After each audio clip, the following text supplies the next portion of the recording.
Është e pëlqyeshme dhe prej sunetit profetit Muhammed, paqja dhe bekimi i Allahut qoftë mbi të, që besimtari duhet që ta çeli iftarin e tij në bazë të porosive të profetit Muhammed sallallahu alaihi wasallam.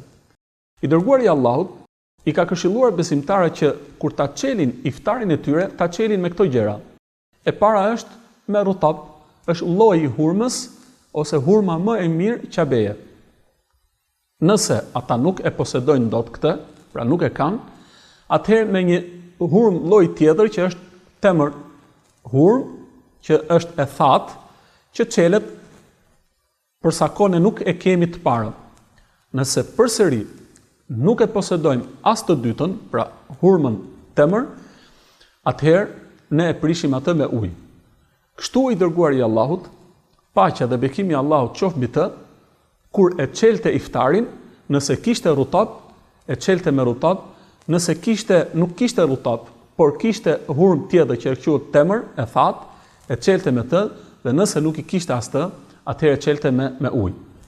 Ka diçka që thjesht për ta sqaruar se një pjesë e besimtarëve, nga që dita e gjatë e agjerimit ndoshta është i përvoluar për ujë, momentin që hyn koha e akshamit dhe mbyllet koha e agjerimit, menjëherë shkojnë për ta prishur agjerimin e tyre me ujë.